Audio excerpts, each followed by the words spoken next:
Black Star Network is here. Hold no punches! I'm real revolutionary right now. Support this man, Black Media. He makes sure that our stories are told. Thank you for being the voice of Black America, Roland. Stay black. I love y'all. All momentum we have now, we have to keep this going. The video looks phenomenal. See, this difference between Black Star Network and black-owned media and something like CNN. You can't be black-owned media and be scared. It's time to be smart. Bring your eyeballs home. You dig?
Today is Monday, March 13th, 2023. Coming up on Roland Martin Unfiltered, streaming live on the Black Star Network.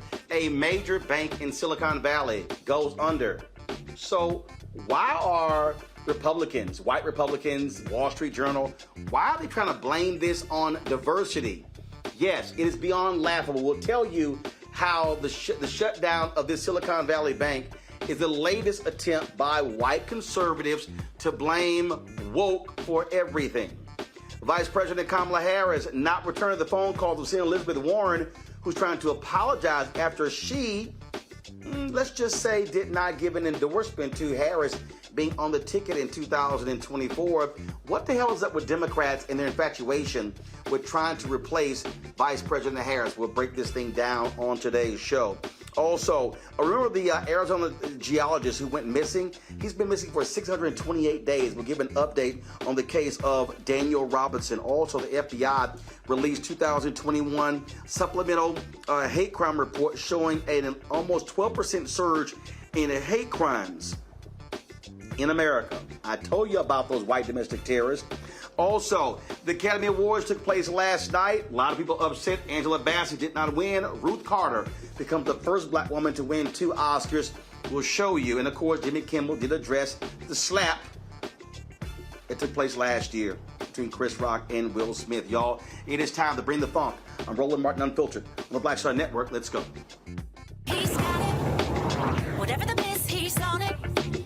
Whatever it is, he's got the scoop, the fact, the find. And when it breaks, he's right on time and it's rolling. Best believe he's knowing. Putting it down from sports to news to politics. With entertainment just for kicks, he's rolling. It's on go, roll, y'all. It's Roland Martin, Rolling with Roland now. He's funky, he's fresh, he's real, the best, you know he's Roland Martin now.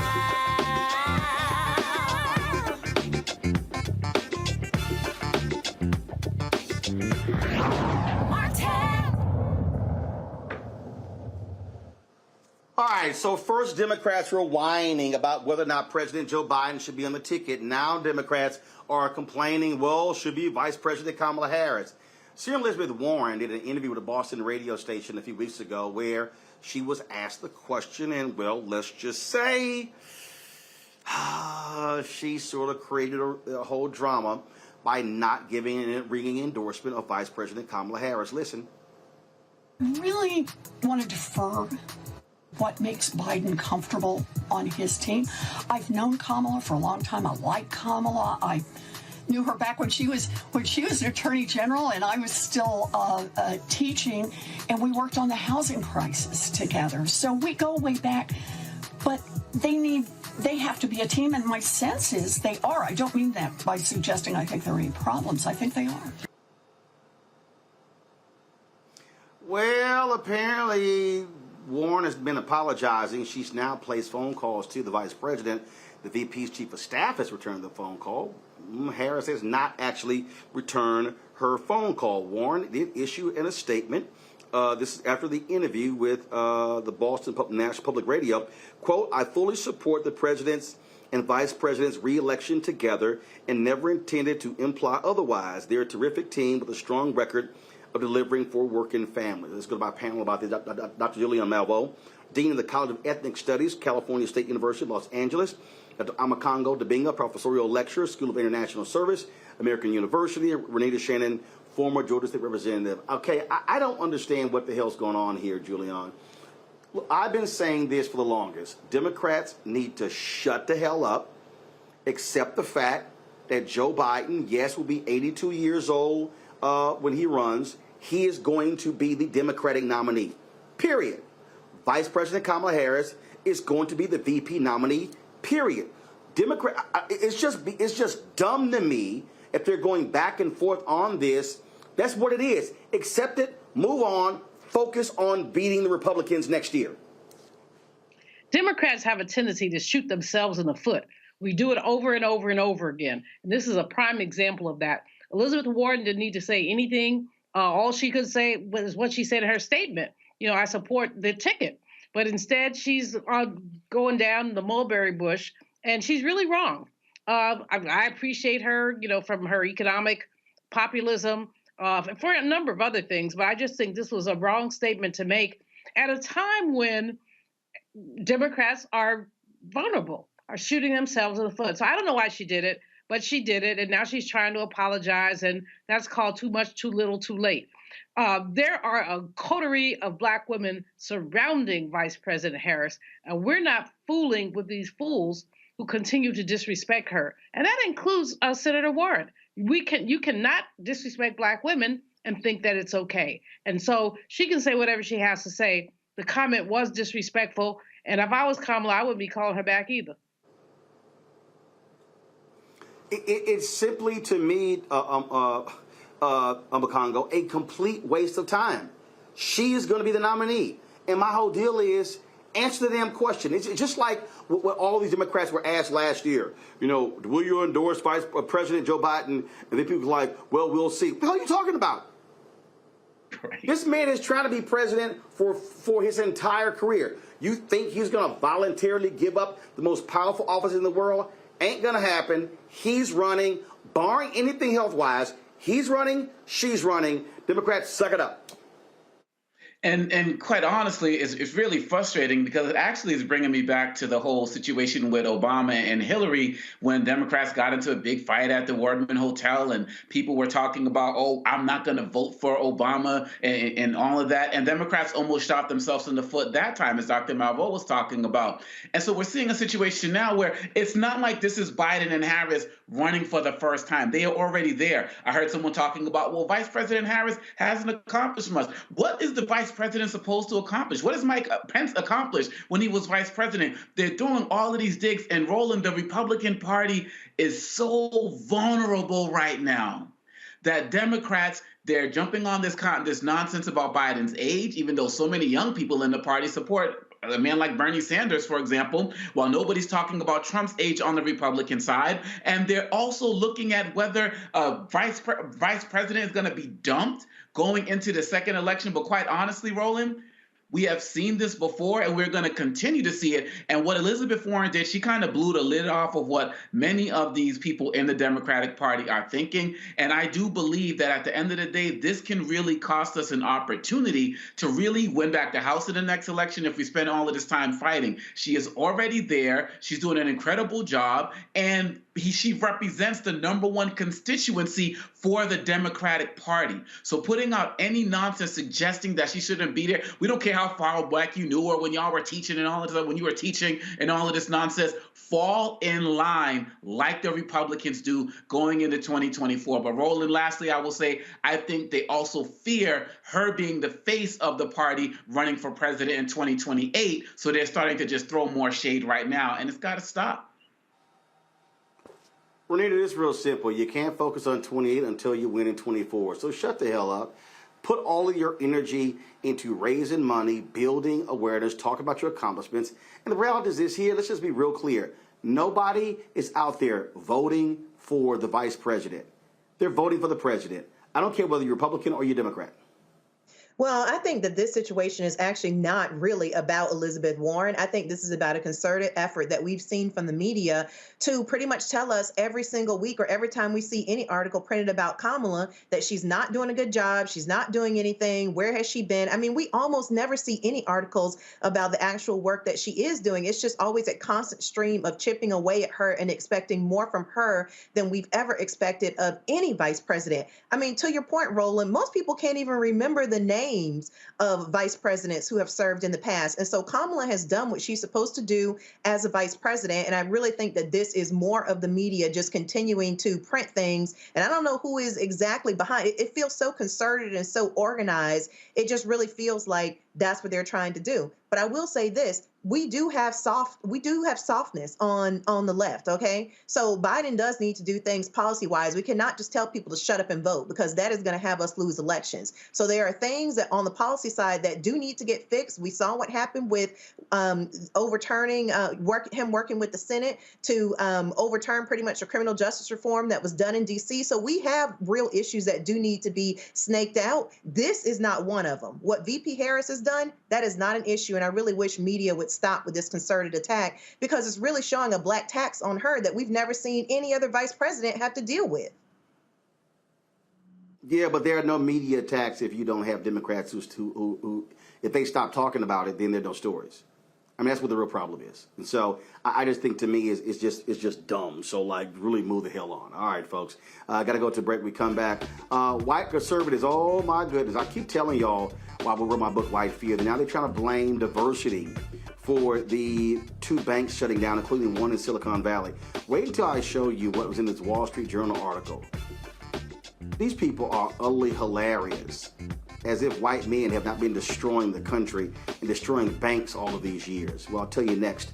You're watching Roland Martin Unfiltered on the Black Star Network. Don't forget, if you're watching on YouTube, hit that like button, folks. Also, once you hit the button, share button on Facebook, like button as well, plus on our app. Speaking of our app, download it on the Black Star Network, Apple phone, Android phone, Apple TV, Android TV, Roku, Amazon Fire TV, Xbox One, Samsung Smart TV. Don't forget you can watch us on Amazon News by simply going to, or say, Alexa, play the Black Star Network. So check us out there as well. And, of course, support us with your resources. Join our Bring the Funk fan club, send check and money orders, P.O. Box 57196, Washington, D.C., 20037-0196. Cash App, $RM Unfiltered, PayPal, R Martin Unfiltered, Venmo, RM Unfiltered, Zelle is Roland at RolandSMartin.com, Roland at RolandMartinUnfiltered.com. And be sure to get my book, White Fear, How the Browning of America is Making White Folks Lose Their Minds. Available at all bookstores, downloaded on Audible as well. Back in a moment.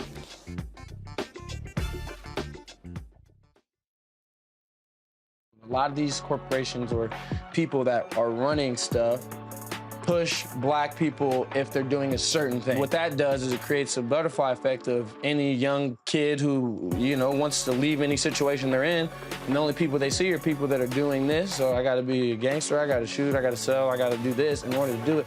And it just becomes a cycle. But when someone comes around and is making we don't, they don't want to push it or put money into it. So that's definitely something I'm trying to fix too, is just show there's other avenues. You don't gotta be a rapper, you don't gotta be a ball player, you can be a country singer, you can be an opera singer, you can be a damn whatever, showing the different avenues. And that is possible, and it's hard for people to realize it's possible until someone does it.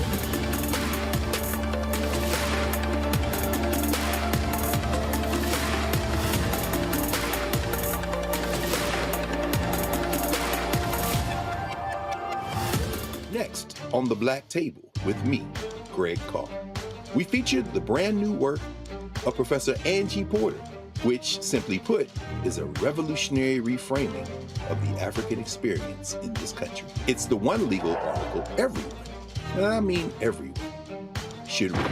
Professor Porter and Dr. Valencia Watkins, our legal roundtable team, join us to explore the paper that I guarantee is going to prompt a major aha moment in our culture. You crystallize it by saying, who are we to other people? Who are African people to others?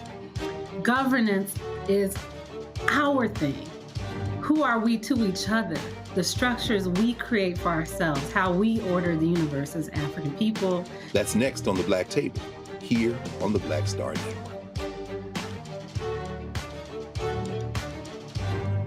Hi, I'm El DeBarge. Hey, yo, Peace World. What's going on? It's the Love King of R&B, Raheem Devon, and you're watching Roland Martin Unfiltered.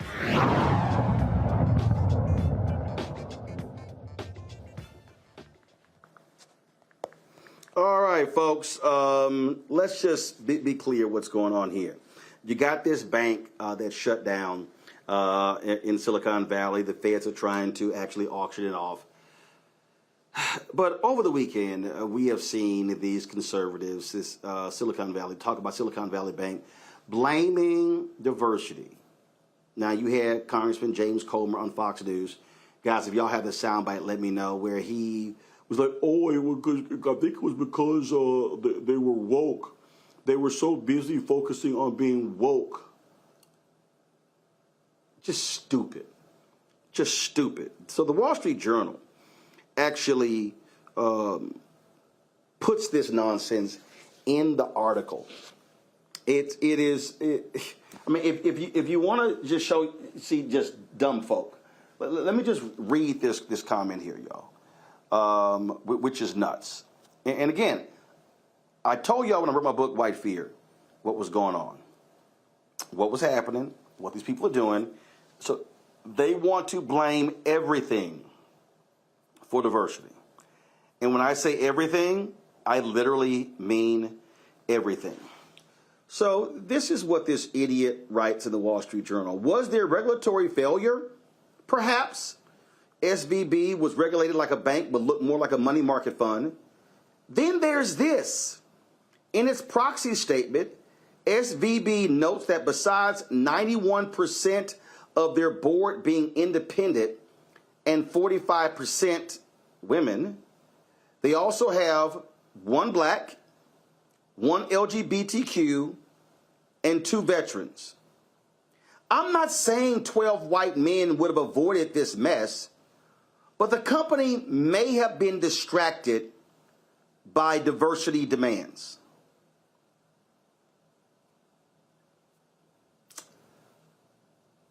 Really? Now, the person who wrote this, because I think that this was an opinion column, and so I think it's worthy of us telling everybody exactly what his name is, and it is Adam Kessler. That's who this is. That's who the writer is. And y'all, he actually wrote that. Now, mind you, it's not just him, but there are a number of other people out here. Again, as I said, over the weekend, you heard several people echoing that, oh, they were a woke bank. They were a woke bank. This, to me, Omakongo, shows the consistent stupidity of these people. As if we have not seen numerous banks in American history just collapse the economy all because of smart-ass white men or wannabe smart white men. So, I mean, people, I keep telling people, get used to more of this because they want to blame everything on diversity. Yep. Most definitely. And I see it every company I speak at when I'm talking to employees and they're talking about the issues, people feeling like because they represent diversity in the organization, they are blamed for problems that are happening, this type of diversity fatigue. But what's also shameful is the selective memory and the short-term memory, because as far as I can tell, there wasn't a lot of diversity in 2008 when we had the Great Recession and these banks were being run into the ground and people deemed them too big to fail. Historically, these banks have been run by white men, the majority of white men have run these banks. And so they want to forget that. They want to completely act like none of that ever happened. And really, at the end of the day, they're also talking about the fact that we need to start getting rid of this woke idea, but they never define woke. And that's why every time you say it, Roland, you're saying it in a way like you guys are just fools just by taking this slang term and making it policy. So whatever happens, if there's an issue with the airlines, it's woke. If there's an issue with infrastructure, it's woke. And if it's an issue with schools, it's woke. And if it's an issue with the banks, it's woke. These guys, and just like what we see with the Republicans in the House, all they have is culture wars and slang terms such as woke, Florida, where woke comes to die. They have no real knowledge. So we have to continue to hold their feet to the fire, and we cannot let them forget the past. We can't let them forget that 2008 happened. And again, we can't forget that what about Bernie Madoff? I mean, the list goes on and on about situations in banks and organizations and companies that have failed, that were run by white men and left the majority of people who are part of their company out to dry. And so we have to call it out, because if we don't call it out, who will? His name is Andy Kessler, Renita, and it's just stupid. And again, these white folks are absolutely crazy. I mean, they just want to throw, oh yeah, it's woke. That's it. It's woke. That's it. Oh, climate change. Ooh, woke. Let's see here. Oh, that's right. The rail car accident in Ohio. Ooh, that was woke. Let's see here. Why did the Philadelphia Eagles not win a Super Bowl? Damn it, they're too woke. These people are nuts. Absolutely. But, you know, Amakongo hit the nail on the head about what's really going on. I'm going to extend what he was saying if he doesn't mind. But there are reasons that they are doing this. And the number one reason is because they have the most to lose by not blaming it on woke. Just like Amakongo mentioned, when you talk about diversity and making sure that these boards are diverse, diversity never means adding more straight white Christian men. That's not something that we have too much of anywhere, whether you talk about government, where you talk about these bank boards, whatever it is, that does not mean adding more straight white men. Second thing is that I think they also are trying to distract from the general public, again, looking at these banks fail and watching the government rush to their defense to bail them out. And so what they don't want to have happen is for the general public to get riled up again and realize that banks always want to privatize profit, but they want to socialize losses. And so they have a lot of incentive to pretty much try to distract the public and blame it on anything other than what it actually is. And last but not least, I'm not surprised that folks like Ron DeSantis are blaming it on woke and this guy who wrote the article, because Republicans, that is a part of what used to be a part of their consistent, what they would work for legislatively is to make sure that there are no regulations and that the banks and that everything is allowed to run with unfettered capitalism. Of course, unless you actually need a bailout for something, then it's, hey, let's involve the government more. And so they are the ones with the most to lose in this. And so this is all really just a distraction. These folks here, Julian, are so laughable because, oh yeah, then I'm not saying 12 white men. First of all, look at the senior leadership of this bank. White men, white men, white men, white men, white men, white men, white men, white men. Oh, but now it's the board. Oh, the board's diverse, so that could be one of the reasons. Go to hell, Andy Kessler. You know, Roland, the thing about this bank's failure is that they failed because they had poor management practices. So you look at the CEO of the bank, you don't look at the board. What did they do? They lent money, they borrowed money at a very low interest rate, and interest rates rose, so they were losing money. That's number one. Number two, they were heavily invested in the tech sector, and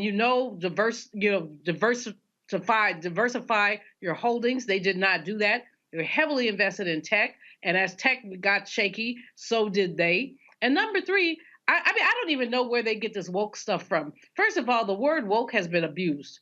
It's not whether you're woke, it's what you do when you get out of bed. So all these people talking, we don't like progressives, we don't like diversity, we don't like critical race theory, we don't like black studies, and so we all woke. Nope. But if you look at this bank and look at what they did, they had poor business practices. And those poor business practices came down and bit them in the booty. Not only did they have poor business practices, but then they put out a call, we got to raise $2 billion or we're going to be in trouble. Well, when you say that, guess what you do? You cause a run on your bank. There were other ways to raise the money if they needed to raise the money, because basically the Fed requires you to have, based on how many loans you have to have so many reserves. And basically they bake their own cake. When they put it out there, we got to raise all this money.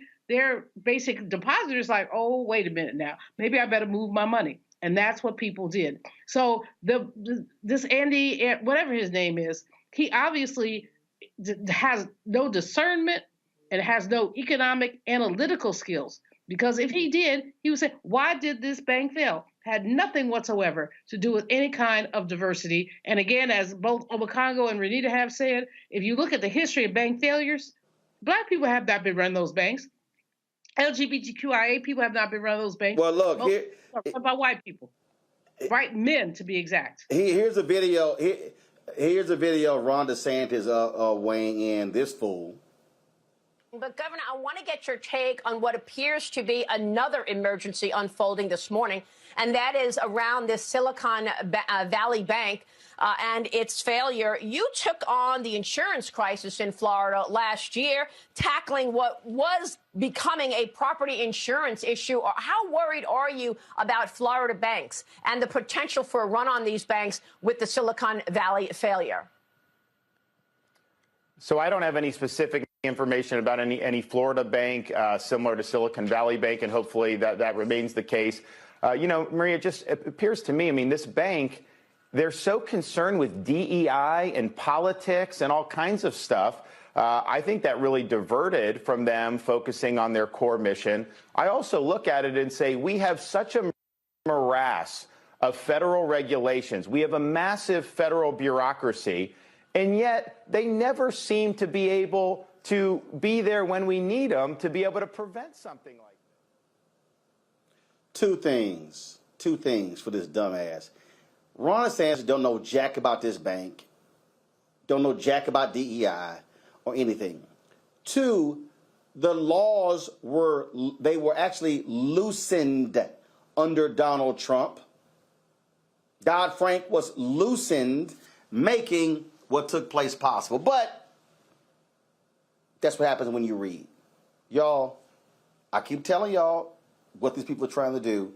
They want to attack any advance of people of color in this country, and they're going to continue this nonsense, and we better be prepared for this battle. Got to go to the break. We'll be back. Roland Martin Unfiltered on the Black Star Network. On the next Get Wealthy with me, Deborah Owens, America's Wealth Coach, we've seen the headline. Major tech companies laying off. Google, Facebook, Twitter, just to name a few, and tens of thousands have been laid off as a result. On the next Get Wealthy, we take a look at what it means to recession-proof your career in tech. Joining me will be Kanika Tover, and she's going to be sharing exactly what you need to do to turn anxiety into achievement. Shifting our mindset to thinking that only opportunities exist in big tech is something that we're going to have to shift fast, because there's so many opportunities that are out there that we have to change the way we were thinking about our careers. That's right here on Get Wealthy, only on Black Star Network. On the next, A Balanced Life with me, Dr. Jackie, just who do you think you are? And maybe more importantly, who is it that you think you're trying to please? The answer to that second question is really wrapped up in the first. Think about that. Being the true, authentic you, no matter the circumstance. But we learn the art of forgiveness, not only of forgiving one another, but forgiving ourselves. And we also learn how to love ourselves so that we can love each other. That's next on A Balanced Life, here on Black Star Network. Pull up a chair, take your seat at the Black Table with me, Dr. Greg Carr, here on the Black Star Network. Every week, we'll take a deeper dive into the world we're living in. Join the conversation only on the Black Star Network. Hey, I'm Deion Cole from Blackest. What's up? I'm Lance Gross, and you're watching Roland Martin Unfiltered.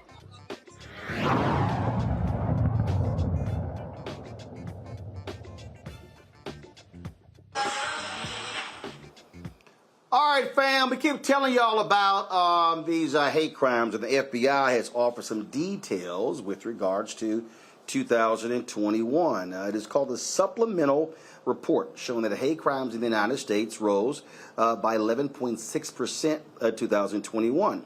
Incidents rose from 7,262 in the first report to 10,840 in the revised version, up from 8,263. The data was released by the FBI in October and contained gaps because only 52% of U.S. law enforcement agencies reported a full 12 months of 2021 information.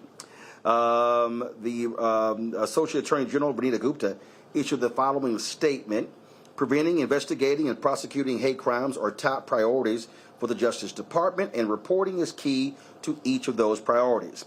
The FBI supplemental report demonstrates our unwavering commitment to work with our state and local partners to increase reporting and provide a more complete picture of hate crimes nationwide.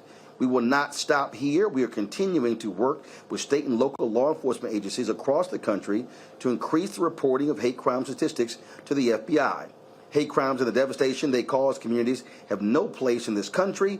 The Justice Department is committed to every tool and resource at our disposal to combat bias-motivated violence in all its forms. The FBI tracked the 96 cities across 16 states to identify statistically significant trends. Boy, I guess this just blows out the water, Renita, all of these idiots who say, oh no, everything is great and wonderful, hate crimes or issues of race, it's not a big deal. Absolutely. And it's actually scarier than we all realize, because the way it works is that hate crimes are defined in law, but most states, Georgia, for example, and most states in the country, and I'm sure, I don't even know if the federal level actually does this, but most states do not actually define what is anti-Black racism. They don't define what is racism. And so for a hate crime to even be reported and be classified as a hate crime, there has to be something that was involved in the crime that shows that there was a bias against a specific community. So you have things take place all the time that we know, or communities know, that these are hate crimes, but because there was no obvious bias, it's not classified as a hate crime. For example, Emmett Till's murder, the murder of Emmett Till was never classified as a hate crime. Everyone knows that that was a hate crime. And so these numbers are actually low. And so things are actually scarier than what is even being reported. Look, we continue to explain to people, Julian, that the reality of racism in America is still alive and well. We reported on the DOJ getting convictions. Last week, it was a white man burning a cross in the yard of his neighbors, trying to intimidate them. We can go on and on and on. These things are still real in this country, no matter what white folks say. Still real, but there's also a state of denial. There's so many white people in particular, but there are others. I mean, you will find some Black conservatives, oh no, are you sure that was a hate crime? Maybe it was just an altercation. The fact is that racism is alive and well, and anti-Blackness has basically increased at an exponential level in the last few years, after the Orange Man basically gave people permission to say and do things they would not have said and done before. The FBI report is useful, but will be even more useful would be if the Department of Justice would do a better job at investigating and shutting down some of these hate crimes. I'm really pleased. I think you had, I saw Kirsten Clark on somebody's air. I think we had her on, but somebody's air talking about Louisville and the 70 or 90 page document they delivered that talked about the bias and the problems with their police department. But that's the tip of the iceberg. These things are happening all over the country. And the fact is that while people deny anti-Blackness, they revel in the white supremacy that exists. So we've seen, I remember when they said there were Black domestic terrorists. Well, no one has been able to document that, but we do document, and we know that there are white domestic terrorists who basically get a pass most of the time. Look, these things are still real here on the Congo, and it's important to report the stats, but it's also important for people to understand that hate exists, that the FBI has been clear. The greatest threat in this country continues to be white domestic terrorism. And let's be honest with the fact that came from the FBI headed by Christopher Wray, who was a Trump appointee. So for people to say this is just a Democratic, going back to our last segment, woke idea, absolutely not. And we have to understand that 65%, and this is where everybody who's like not part of Black America really needs to get on the bandwagon and understand this, because consistently Black people are number one, no matter how much the hate crimes increase. But when you look at the stats, 65% of the attacks were based on race, ethnicity, ancestry bias. So that could be Black, Jewish, Asian, and so on and so forth. But the other 35% of these crimes, Roland, were also related to things related to sexual orientation, related to physical ability, or what people call disability, gender bias, and the like. And we see what's happening with people within our trans community as members of the government of the Republican Party are actively working across the country to ban trans people in every way, shape, or form, or get rid of other things like drag queen races and parties and things like that. So it's beyond, even though we are the #1 target and they keep coming for us first, people who have not been fighting actively to stop hate crimes need to understand that it's only a matter of time before they come for your group. Sales of guns within the Asian community started to rise exponentially throughout the COVID pandemic as Trump and his cronies were blaming them for the quote-unquote Kung flu and other type of ignorant terms. Many who I listened to within that community said, we never thought it was going to happen to us. Nobody in this country should feel that they are going to get a pass or that they are going to be immune. Learn from what has happened to us, and let's continue to partner and work together to fight these groups and call them out and make sure that they get prosecuted. Because like Dr. King said, you can't legislate morality, but you can regulate behavior. We need to get them off the streets, incarcerated, in prison, out of their jobs, wherever they are, out there lurking, and come together and fight this because nobody's safe. Bottom line here, Renita, that the focus on attacks are going to be about race. Period. It's not. The reality is, it's going to be about race. That's where the attacks are going to be. Well, and I mean, but to Amakongo's point, we are seeing increasing attacks for the trans community, for LGBTQ community. So like Amakongo said, we're all in this together. We are all, race are some of the oldest attacks. And of course, they are ongoing. And a lot of that is because of the refusal of the DOJ and other federal agencies to really take white domestic extremism for the white domestic terrorism seriously in the way that they should. And the more that we allow this sort of cancer to just fester within our country, the more and more we see that hate crimes will just go unchecked. Julian, the reason I say race is always going to be at the top, because it is always being here. Yes, you're seeing increases in other areas, but the bottom line is we are the default for America. Absolutely. Obakongo was right when he points out that there are all kinds of hate crimes and they don't all have anything to do with Black people, but we are America's original sin. And we can go through history. We don't have to call the role of the recent killings of Black people by police. We can go all the way back through our history. We can look at economic violence and the lynchings that occurred. People have used our race to excuse their ways to oppress. I mean, I'm reading this historical stuff now. I don't know why, just to make myself crazy.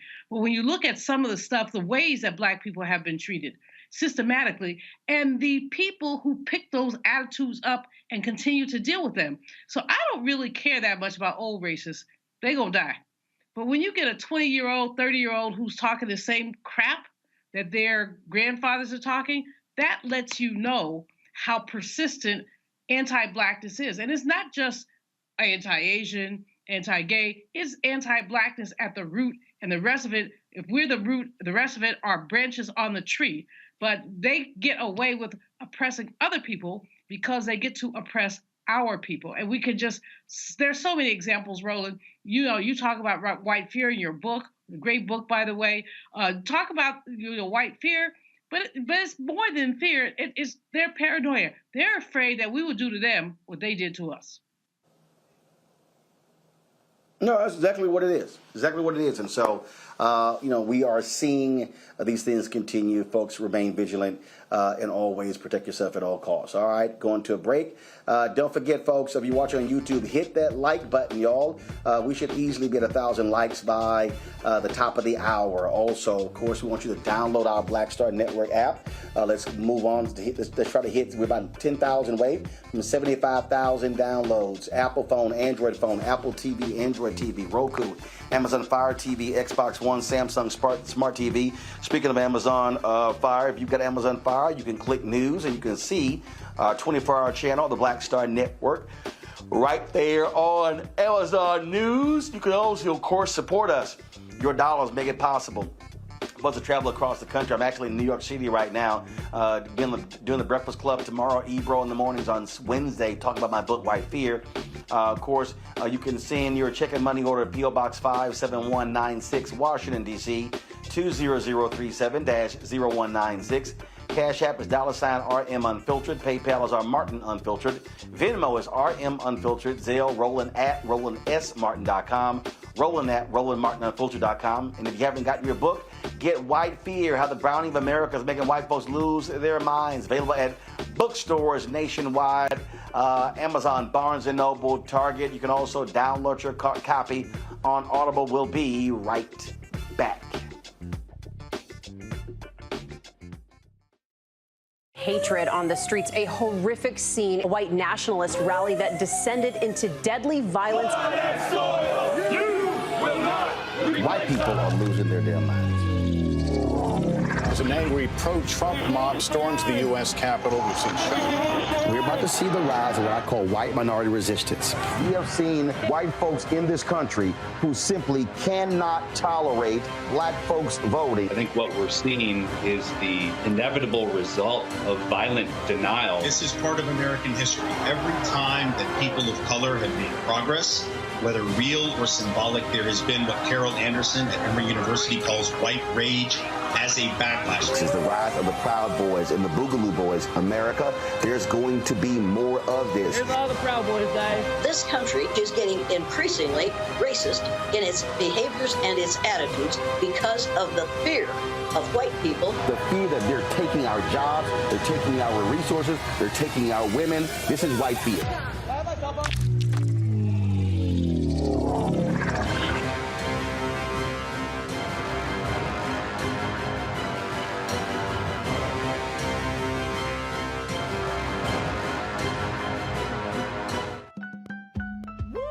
We're all impacted by the culture, whether we know it or not. From politics to music and entertainment, it's a huge part of our lives, and we're going to talk about it every day right here on The Culture with me, Faraji Muhammad, only on the Black Star Network.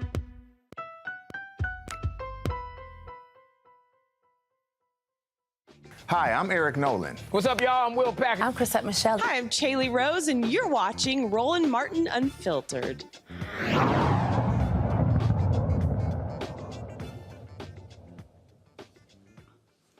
All right, folks, welcome back to Roland Martin Unfiltered on the Black Star Network. Again, just a reminder to folks, we're trying to hit 75,000 downloads and get to 100,000. So be sure to download our Black Star Network app, Apple phone, Android phone, Apple TV, Android TV, Roku, Amazon Fire TV, Xbox One, Samsung Smart TV. Download on all of those platforms. Folks, pull the graphic up, please. Thank you very much. Download all of those platforms and be sure to get that. And so we want to hit that, folks, as we continue to build our 24/7 Black News and Information Network. All right, folks, let's go to some headlines here. In Newark, New Jersey, they unveil a monument to African-American pioneer Harriet Tubman. The steel 25-foot-tall monument is titled Shadow of a Face, features timelines of Harriet Tubman's life and Newark's abolitionist history with audio narration by Newark native Queen Latifah, who attended the unveiling ceremony last week. This is going to replace a Christopher Columbus statue that was removed in 2020. Nina Cook John, the architect who designed the monument, said that if the statue is meant to evoke feelings of awe, curiosity, and a sense of connection, Newark residents participated in the celebration by buying bricks placed on the monument's wall, which shares their personal stories and how they resonate with the history of Newark. That, to me, is a great idea, Julian. And, of course, hell yeah, replace one of Christopher Columbus who didn't find a damn thing, because you can't find something that was already here. Plus, he was lost. At the end of the day, the dude was lost. He was a drunk and he was lost. He had no redeeming social value whatsoever except for make Italians feel good.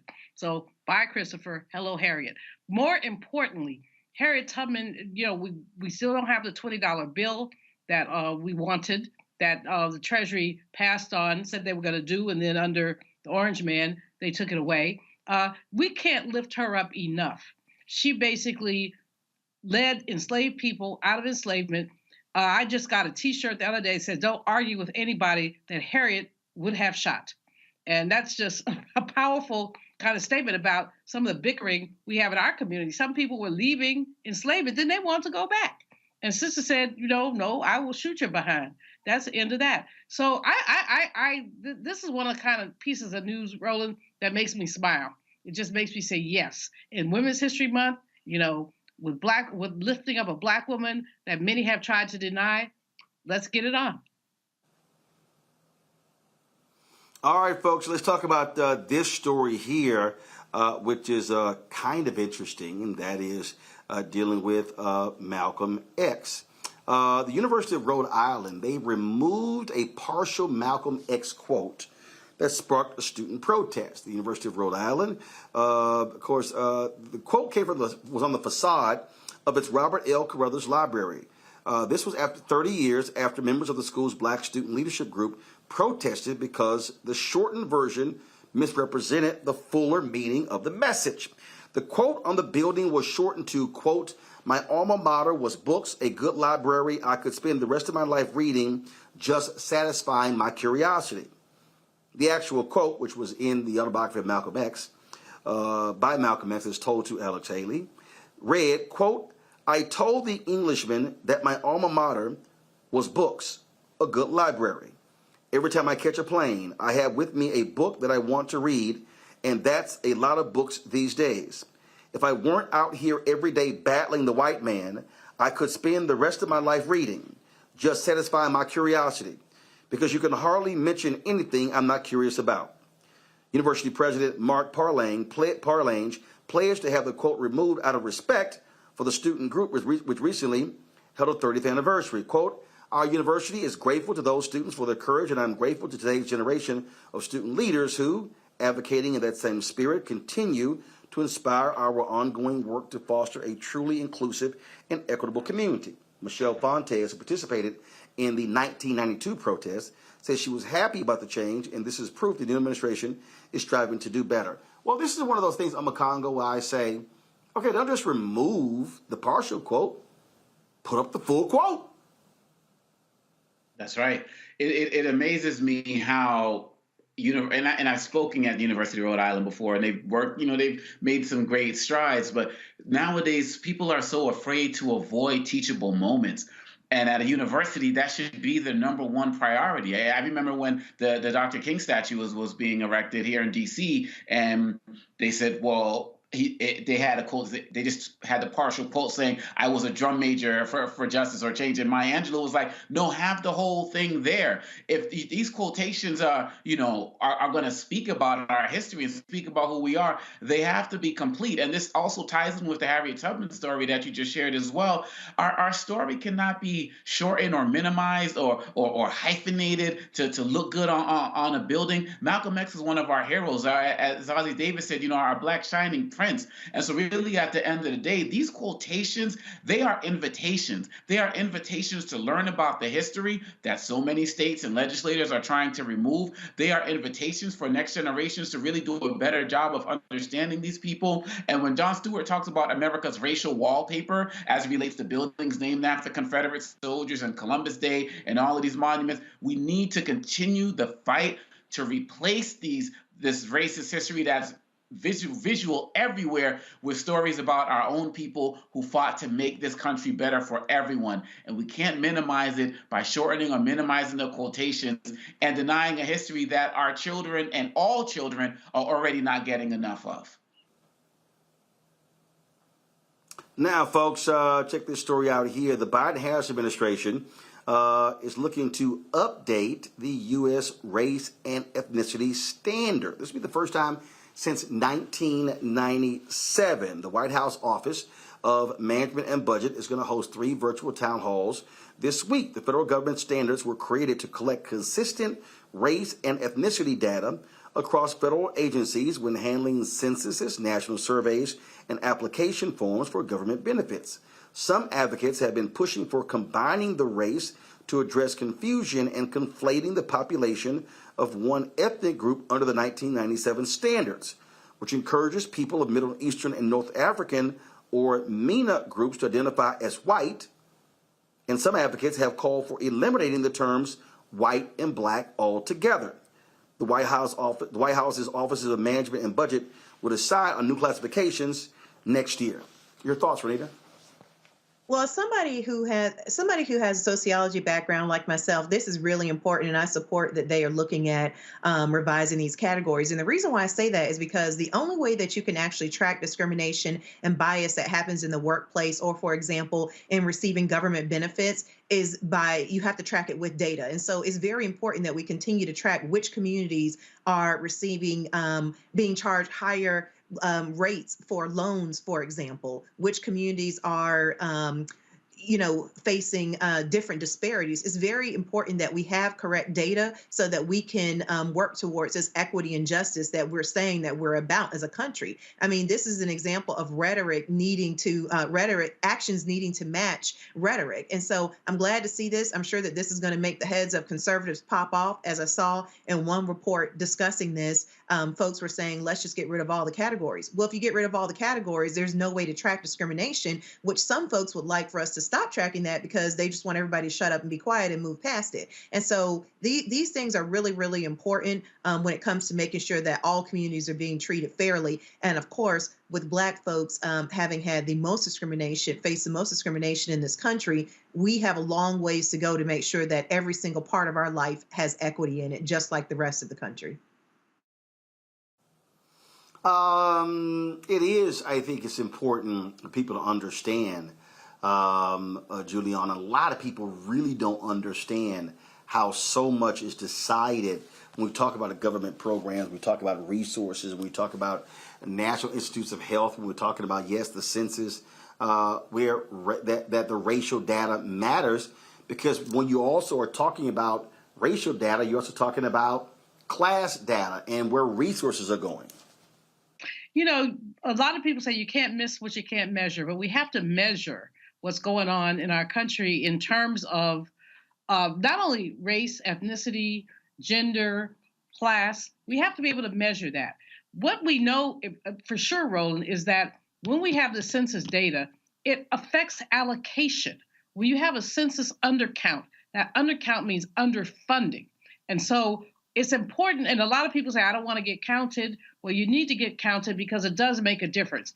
But there are many people who would just be in denial. This has been a long-term thing that Republicans have attempted. Going back to the 1980s, I recall, unfortunately, I'm that old, to recall many times when they've attempted to stop collecting race data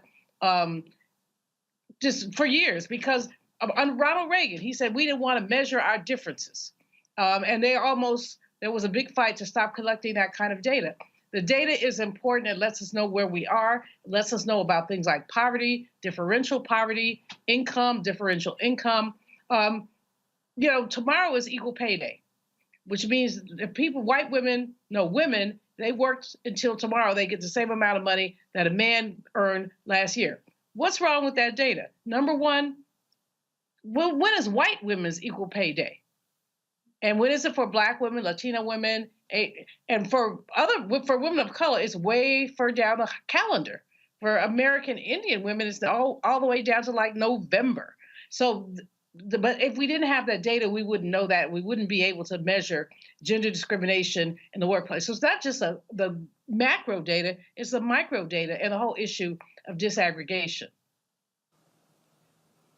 All right, hold tight 1 second, folks. When we come back, we'll talk Angela Bassett. Did she get snubbed at the Oscars? Ruth Carter makes history at the Oscars as well.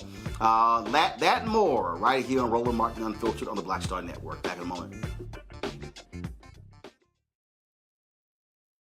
When you talk about blackness and what happens in Black culture, we're about covering these things that matter to us, speaking to our issues and concerns. This is a genuine people-powered movement. There's a lot of stuff that we're not getting. You get it, and you spread the word. We wish to plead our own cause too long have others spoken for us. We cannot tell our own story if we can't pay for it. This is about covering us. Invest in Black-owned media. Your dollars matter.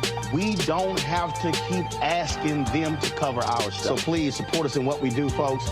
We want to hit 2,000 people, $50 this month, raise $100,000. We're behind 100,000, so we want to hit that. Y'all money makes this possible.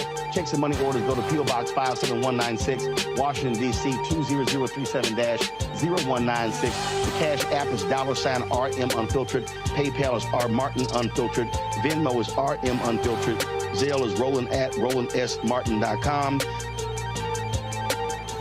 A lot of these corporations or people that are running stuff push Black people if they're doing a certain thing. What that does is it creates a butterfly effect of any young kid who, wants to leave any situation they're in, and the only people they see are people that are doing this. So I gotta be a gangster, I gotta shoot, I gotta sell, I gotta do this in order to do it.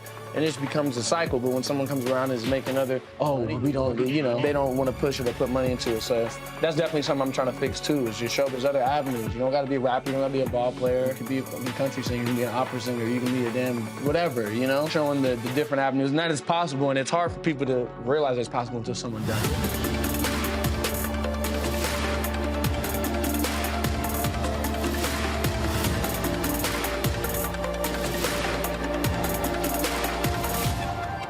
What's going on? This is Tobias Trevelyan. Hey, I'm Amber Stevens-West. Yo, what up, y'all? This is Jay Ellis, and you're watching Roland Martin Unfiltered.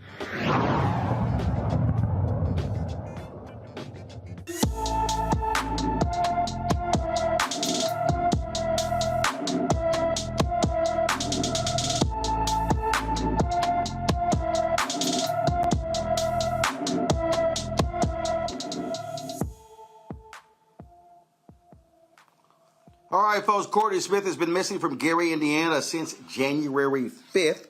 The 18-year-old is 5 feet 10 inches tall, weighs 150 pounds, with black hair and brown eyes. Anyone with information about Courtney Smith should call the Gary, Indiana Police Department at 219-881-7471, 219-881-7471.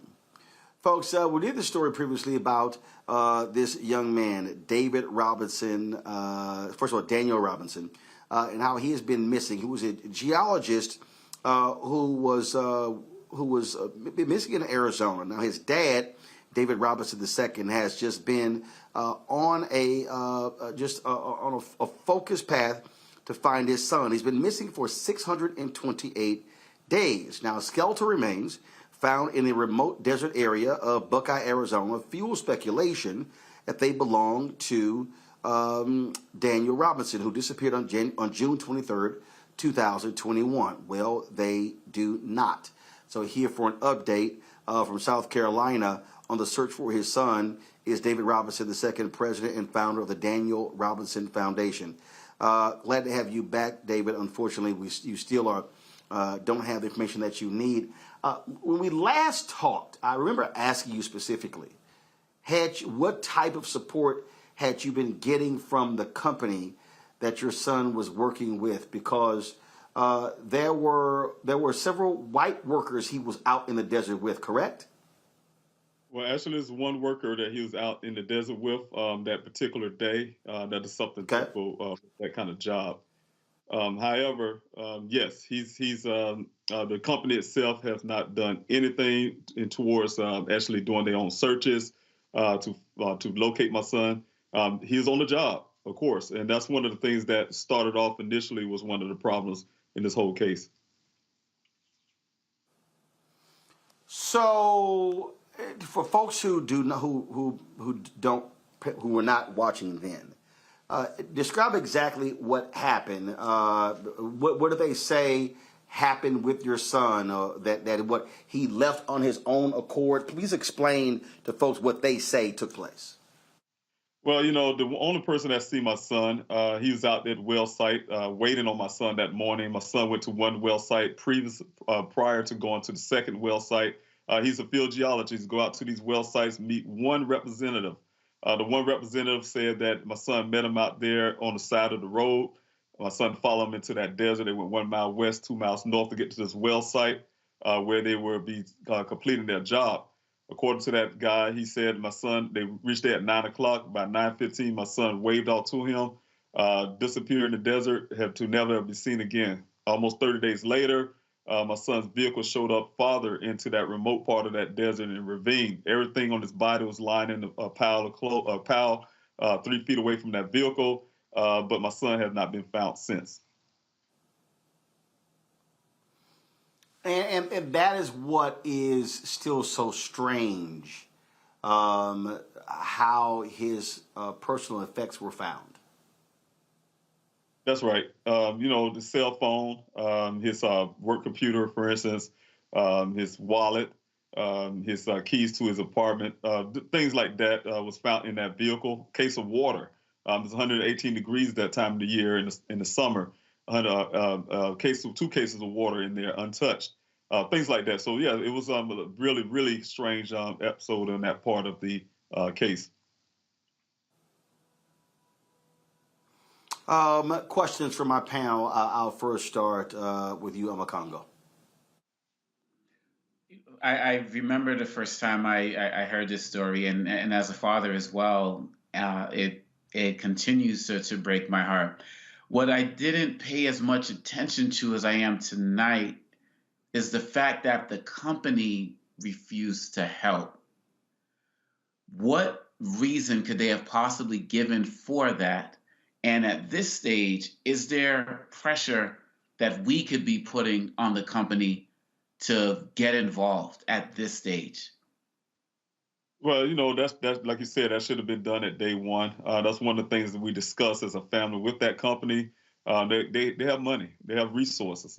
They should have been out there for the employee to actually put resources out there in the desert to locate Daniel. Of course, being in South Carolina, away from Arizona, over 2,000 miles away, I was reliant as a parent on law enforcement. Law enforcement failed. They denied the helicopter search that I requested for them to go out into that desert. They waited almost 3 days later when my auntie from Philly somehow convinced them to put a flight out there in that desert. But that's too late. Those efforts to locate my son from the job and also, as well as the law enforcement agencies was a little too late, because we already know that first crucial moments makes all the difference in the world. I would not be still searching for my son in my beliefs if they would have acted really quickly. Rita. Yeah, just a couple questions around what happened. So I heard that the person who works for his same employer said that they saw him around 9:15, then they didn't see him anymore. But did anybody else report having seen him after that person initially saw him? No, not at all. My son, he's a field geologist. He go out to various well sites, and the way he get his assignments, he just leave his home, look on his work computer. They give him assignments. They gave him 2 that morning. One to go to a well site off of I-10, the other in Buckeye, Arizona. The other was off I-10 as well. But this one, the second well site, he was meeting one representative from a company called Weber, a separate company. They supposedly have never met before. First time seeing each other. My son met this gentleman out there, this guy out there in the side of the road there, like I said, and following him into this well site. This whole narrative, the story, everything about the story is based on one person's word. And was that person investigated? Should have been. One of the things that I have done as a father, you can imagine, the first thing a father would do in my situation is to, this guy tell me my son just walked off. That's unbelievable. I know my son, despite of some of the stereotypes that of Black men. I've been there from day one of my son's life. I've been a single parent. I was definitely one to get out there and make sure my son was safe. But I hear that story that I heard from law enforcement from this guy at the well site. I didn't believe it. I needed to go and look this man. He had to look me in my eye and tell me the same thing. He eventually started that way in this conversation when I met him on the 28th of June, 2021. He started off exactly verbatim, exactly what the cops said, and then after that, he started changing his story. He knew the cops were going to come look into this story. It was going to go national, is the way he put this thing. And as well as some of the other extra steps that he did that was far-fetched from a person who's really so-called concerned. One of the biggest part that was a giveaway to me is the fact that if you're very concerned, all you had to do is make a simple phone call. Those things wasn't done, as well as his storyline did not match my son's phone records. Law enforcement know all these things, and despite of all of that, they hold his story, give it weight. Julian. Sir, first of all, we're very sorry that your son has gone missing, and we hope that, he will be found. Secondly, however, the company that he was working for, we need to know their name. They need to be sued. They were derelict in their duty towards an employee. And so they need to be sued. And then thirdly, this person who had this report that seems to be very questionable, he needs to be fully investigated. And that doesn't seem to have happened. So I'm just hopeful. And what was the name of the company? Maybe we can think about boycotting them or putting the word out. I will say this, if Black folks are watching this and your child is a geology major, they don't need to go there. They don't need to work there because we know that they don't value their employees. Well, it's called Matrix Southwest Groundwater. They also call themselves Matrix New World. It's an engineering company. What my son's job is to, in Arizona, for instance, they have to have a certain amount of groundwater to build a community. That groundwater had to produce at least 100 years of water, those wells. Each community have to have these wells. My son is a scientist. He's a geologist. His job is to help determine if these groundwaters can produce that 100 years of water. Very crucial. The same area that my son was doing his work in is the same area that the former governor been hiding those water reports that do not have enough water in that ground to produce, to support a new community that's building in that area. That's the reason why my son was out in that area to check the groundwater to see if this community can be built. Billions of dollars out the Howard Hughes Corporation. But of course, once those reports came out, we found out that Daniel's those things that he had to do out there support that it was no water, not enough water to support those communities. So there's a lot of things like that with that company itself. Like you said, my son was working on the company. He's working on that day. He was sent out to the well site by the company, and not one ounce of money went out towards producing helicopter flights that I have to do myself. I had to charter helicopter flights, had to produce my own investigation as well as searches for my son. I did 48 weeks of searches out there, covered 35,000 acres of land with volunteers. Not one time a dime been given from law enforcement to help. Those things came out of a GoFundMe, out of the generosity of the people in the neighborhoods, in the communities, as well as my own pocket. But we also produce human remains while we're out there, things that law enforcement should have been doing, finding human remains, bringing closure to other families, and finding clues about my son's case. So those things have been efforts that I have been doing from day one. Like I said, it's almost going on 2 years now, and I'm still still working it. If folks want to support you in what you're doing, where should they reach out to you? The way you reach out to me is go to pleasehelpfinddaniel.com. That's pleasehelpfinddaniel.com. There's other ways to help that you can help that way, as well as the GoFundMe is there. Also, you have the tab if you guys want to do one of the things that's very crucial for me is getting the word out about my son's case. I have a robust flyer distribution program. Go to pleasehelpfinddaniel.com. There is a PDF there if you want to print those flyers out yourself. Also, you can reach us at pleasehelpfinddaniel@yahoo.com and request those flyers, and we'll send them out to you. All right, then. Well, David Robinson, we surely appreciate it. Thank you very much, and good luck as you continue to search for your son. Yes, sir. I really appreciate it. Folks, going to a break. We come back, we'll talk Angela Bassett and the Oscars, Ruth Carter, and Jimmy Kimmel. He does address the slap last year, Chris Rock, Will Smith. We have all that for you. You're watching Roland Martin Unfiltered right here on the Black Star Network. On the next Get Wealthy with me, Deborah Owens, America's Wealth Coach, we've seen the headline. Major tech companies laying off. Google, Facebook, Twitter, just to name a few, and tens of thousands have been laid off as a result. On the next Get Wealthy, we take a look at what it means to recession-proof your career in tech. Joining me will be Kanika Tover, and she's going to be sharing exactly what you need to do to turn anxiety into achievement. Shifting our mindset to thinking that only opportunities exist in big tech is something that we're going to have to shift fast, because there's so many opportunities that are out there that we have to change the way we were thinking about our careers. That's right here on Get Wealthy, only on Black Star Network. We're all impacted by the culture, whether we know it or not. From politics to music and entertainment, it's a huge part of our lives, and we're going to talk about it every day right here on The Culture with me, Faraji Muhammad, only on the Black Star Network.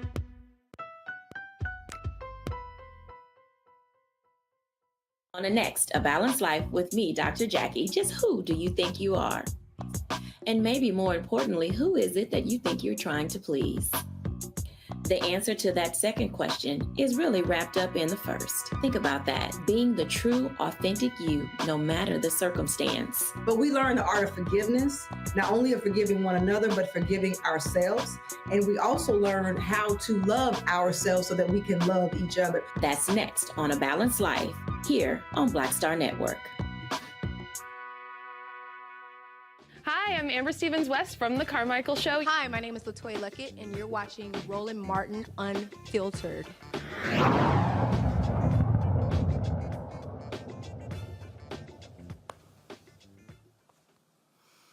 All right, folks, welcome back to Roland Martin Unfiltered right here on the Black Star Network. Don't forget, download our app, Apple phone, Android phone, Apple TV, Android TV, Roku, Amazon Fire TV, Xbox One, Samsung Smart TV. And, of course, if you're watching the show right now on YouTube, be sure to hit the like button. We want to get as many likes as possible.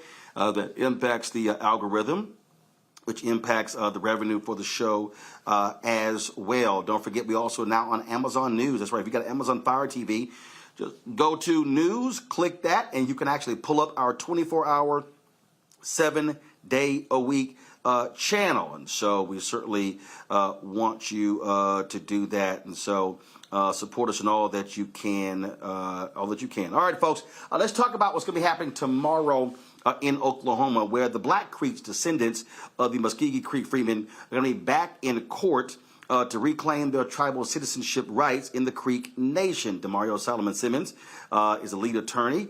He joins us right now. Demario, so bring us up to date, because recently I saw your recent post where the court admonished the tribe for not following the judge's order, correct? Well, we're hoping the court is going to admonish them tomorrow. They did not follow the judge's order back from February 9th, where they've been running for over 2 years, Roland, to answer the very basic question of how do they believe they can violate Article 2 of the Treaty of 1866. And the judge ordered them on February 9th that they had to answer that question before our trial, which is April 4th. And they refused to do it. So we back in front of the court tomorrow, and we're hoping and asking her to admonish them and to force them to answer the question and sanction them for us having to do additional unnecessary work. Again, this goes way, way back for folks who don't understand the details of this case. Bring us up to speed. The Cliff Notes. Yeah, absolutely. Just real quickly, I'll say this. From the late 1700s until 1866, members of the Muskogee Creek Nation enslaved African people and Black people, Creeks of African descent. When at the end of the Civil War, or during the Civil War, some of the Creek Nation, they actually signed a treaty with the Confederacy. Obviously, the Confederacy lost, and part of the Confederacy bringing back those states like Alabama and Georgia and Mississippi, they had to adopt the 13th, 14th Amendment, outlaw enslavement, and make their Black citizens, Black individuals citizens. Well, in the Creek Nation, it was the same thing. According to the Treaty of 1866, Article 2, they had to adopt their Black members as citizens. They had to stop enslavement. The Creek Nation adhered to that until 1979. In 1979, they decided they no longer, quote unquote, wanted us Negroes. And therefore, they kicked us out the nation illegally. We've been fighting that ever since. And that's what this trial is about on April 4th. And just imagine this, Roland, everyone that's listening. Just imagine if Georgia or Alabama or Florida or Texas tomorrow said, you know what? we're no longer going to adhere to the 14th Amendment. You Negroes are no longer citizens of the state of Texas. That is what the Creek Nation is doing. It is Confederate members of the Creek Nation who want to keep this white supremacist mentality and keep Creeks of African descent like myself and thousands of other Creeks from having our rightful citizenship and access to millions of dollars in benefits annually. And when we say benefits, again, explain that to folks who don't understand this history. Absolutely. And we're talking about over 100, maybe 150,000 Black Creeks that are in this situation. Most based in Oklahoma. We have members throughout the entire nation. And we're talking about benefits like health care, housing, education stipends, cash stipends. So during COVID, Roland, and I know you know this, but during COVID, the Creek Nation received about $2 billion of ARPA funding. And one of the things that they decided to do was to give each individual Creek citizen about $4,500 cash stipend. That meant that over 100,000 Black Creek citizens, or should have been citizens, did not receive that cash stipend. This will make a substantial, tangible difference in the lives of Black Creeks overnight. Overnight, Black Creeks who do not have the ability to get health care would have health care opportunities the very next day. Black Creeks who need housing would have housing the very next day. Black Creeks who need educational opportunities and benefits would have those benefits the next day, both through the Creek Nation and also through the federal government. Questions from the panel. Renita, you first. Yeah, so I know looking into this that one of the flashpoints of this issue is how the Muskogee tribe decides who is a part of their tribe. So they are saying that you have to be by blood in order to be a part of their tribe. But recently, the Cherokee Nation, they used to say you had to be by blood, but then recently they changed theirs to say it's not by blood. What happened with the Cherokee Nation that is not, I guess, sort of holding up with the Muskogee tribe? What is the difference? Well, the two different nations, and the Cherokee Nation decided to follow the law, and the Creek tribe does not want to follow the law. That's the basic answer. Because the Cherokee Nation had the same type of a treaty of 1866. Theirs was Article 9 that said they had to outlaw enslavement and they had to adopt their Black members. But I also want to be clear, in the Creek Nation, which is Article 2, they say Creeks of African descent or Creeks by blood. My family, my great-great-great-grandfather, Cal Tom, also known as Cal Minko, was one of 5 individuals who negotiated and signed the Treaty of 1866. He was not enslaved. He was a Creek, quote unquote, by blood. But because we were put on the Creek Freedmen roll by the United States government in 1906, that said we were all just formerly enslaved Africans, the Creek Nation is now utilizing that racist document that the United States created to disenfranchise and kick off Black people that's like myself, who have a documented heritage of Creek Nation going back centuries. That's a great question. Julian? Brother, first of all, thank you for your work here. I don't think we all know how intertwined Black history is with the Native American history and how we were enslaved often by our Native brothers and sisters, but also often they provided us some shelter when we ran away from enslavement. So it's a very mixed history, but it's one that not a lot of people know about. My question is, what's going on with the Bureau of Indian Affairs? I mean, that's a federal agency. Yeah, I know you laughing, right? Okay. But anyway, I want to know if the Bureau of Indian Affairs has any role in this and any enforcement and any of that. No, I'm laughing, Dr. Malvo, because you always ask the right question. And the Bureau of Indian Affairs could tomorrow, the Department of Interior, Bureau of Indian Affairs tomorrow could tell the Creek Nation, you are violating federal law. See, treaties are the supreme law of the land. Treaties are right below the Constitution, right? And so the Bureau of Indian Affairs tomorrow could write a letter to the Creek Nation and say, you are violating the Treaty of 1866, Article 2, and until you adhere to this treaty and you bring in these Black members of your tribe, we will not recognize your government. They could do that tomorrow. So I laugh because you asked the exact right question. And I also want to address what you said first.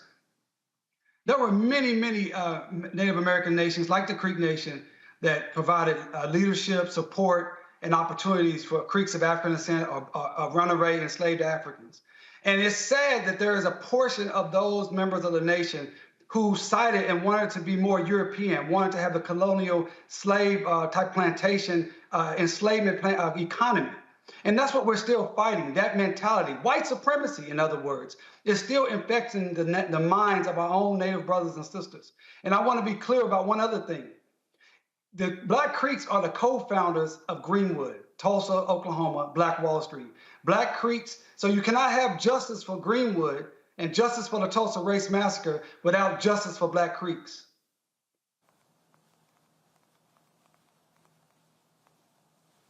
All right, Makongo. So one of the things I found fascinating when I visited the Museum of the American Indian was something I read that said every single treaty that Native groups made with the Europeans were broken in some way, shape, or form. Every single one. So can you speak to the irony of the fact that now you have this Creek Nation on this side not acknowledging a treaty that they made with their own people? Man, great questions. Absolutely. The hypocrisy is overwhelming, right? In fact, some of the audience may have heard of the McGirt decision. That was a decision that happened in a couple of years ago where the Supreme Court ruled that Northeast Oklahoma is still Indian territory.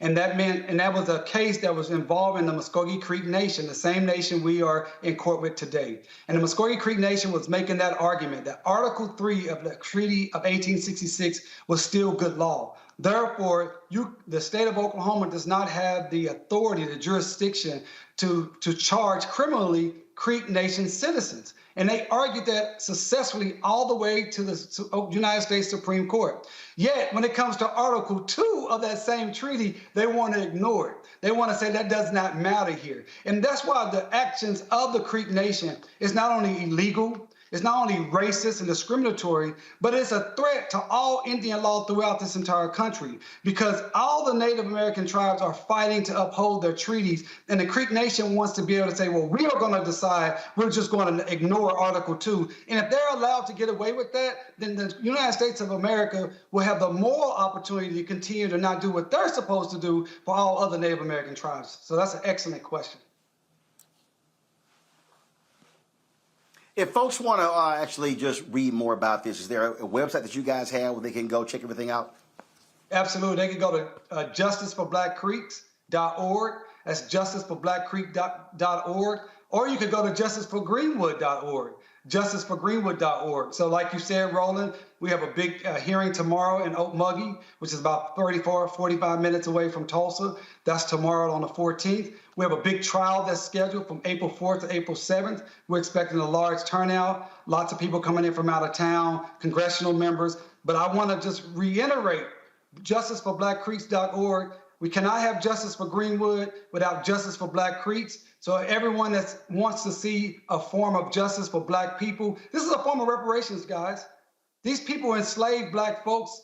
They had to stop the enslavement. They had to bring us in as citizens, and they owe us the benefits, and now they're reneging on it. I need everyone to jump in on this. This is a reparations fight for all of us. All right, DeMario Solomon Simmons, we appreciate it. Thanks a lot. Appreciate it, Roland. Folks, when we come back, Angela Bassett, Ruth Carter, Jimmy Kimmel talks about the slap.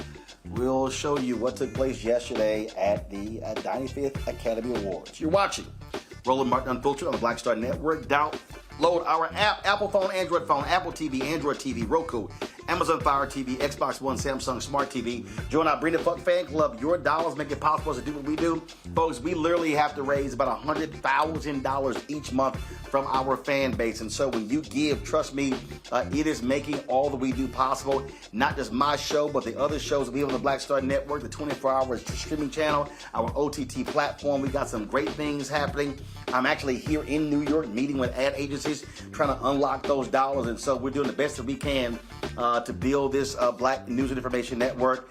Please, folks, send your check and money orders to P.O. Box 57196, Washington, D.C., 20037-0196. Cash App, $RM Unfiltered. PayPal, R Martin Unfiltered. Venmo is RM Unfiltered. Zelle, Roland at RolandSMartin.com. Roland at RolandMartinUnfiltered.com. We'll be right back.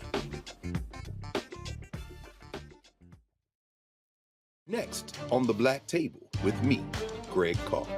We featured the brand new work of Professor Angie Porter, which, simply put, is a revolutionary reframing of the African experience in this country. It's the one legal article everyone, and I mean everyone, should read. Professor Porter and Dr. Valencia Watkins, our legal roundtable team, join us to explore the paper that I guarantee is going to prompt a major aha moment in our culture. You crystallize it by saying, who are we to other people? Who are African people to others? Governance is our thing. Who are we to each other? The structures we create for ourselves, how we order the universe as African people. That's next on the Black Table, here on the Black Star Network.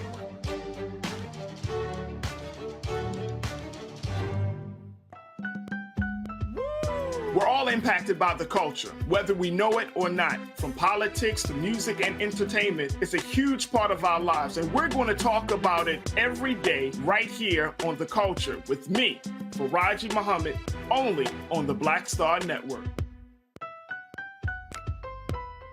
I'm Deborah Owens, America's Wealth Coach, and my new show, Get Wealthy, focuses on the things that your financial advisor and bank isn't telling you, but you absolutely need to know. So watch Get Wealthy on the Black Star Network.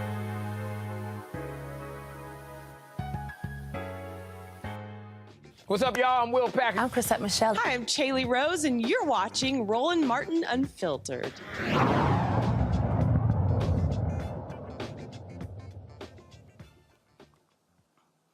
All right, folks, last night was the 95th Annual Academy Awards, and many people, of course, were tuning in to see how Jimmy Kimmel would address last year's slap, Will Smith smacking Chris Rock. Well, this is how he did it. We want you to have fun. We want you to feel safe. And most importantly, we want me to feel safe. So we have strict policies in place. If anyone in this theater commits an act of violence at any point during the show, you will be awarded the Oscar for Best Actor and permitted to give a 19-minute long speech. No, but seriously, the Academy has a crisis team in place. If anything unpredictable or violent happens during the ceremony, just do what you did last year. Nothing. Sit there and do absolutely nothing. Maybe even give the assailant a hug. And if any of you get mad at a joke and decide you want to come up here and get jiggy with it, it's not going to be easy. There are a few of my friends you're going to have to get through first. You're going to have to get through the heavyweight champ, Adonis Creed, before you get to me. You're going to have to do battle with Michelle Yeoh before you get to me. You are going to have to beat the Mandalorian before you get to me. You are going to have to tangle with Spider-Man. You are going to have to tangle with Fableman. And then you're going to have to go through my right-hand man, Guillermo, if you want to get up to this stage. Oh, wait a minute. Hold on, I should say the other Guillermo, not Del Toro. Yes, that one. Okay, there you go. I know he's cute, but make no mistake, you even so much as wave at me, that sweet little man will beat the Lydia Tarr out of you, okay? All right, then. Makongo, what did you make of that way to address it? Also, at the end, of course, they had a sign that said, consecutive Oscars free of any incidents. They had like 001. Thought that was pretty funny as well. I mean, so, you know, they tastefully dealt with it. But, of course, a comedian is going to make jokes. Most definitely, just like we talked about last week with selective outrage. And, you know, I know that there are some people who felt like it should have been left alone, but he didn't do it in a way that trashed Will Smith or anything like that. And how can you not get up there and address it? And so I thought it was hilarious, to be quite honest. I mean, Fableman, I thought that was great. And so really at the end of the day, people were wondering what the Oscars was going to do because quite honestly, like he said, a lot of, no one did anything last year. And the Oscars took forever to make a statement. They took forever to issue any types of punishments. And I know people wanted to move on, but sometimes the way to move on is to kind of have something that's kind of cathartic for everybody who's there and who witnessed it, and people in the audience witnessed it, and we witnessed it all at home. And so I think he kind of put a nail in it finally, and just keep it moving.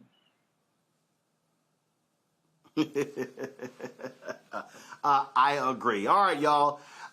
So many were watching the Best Supporting Actress category, hoping to see Angela Bassett win it for Black Panther 2. Well, this was her reaction when the winner was named. And the Oscar goes to... Jamie Lee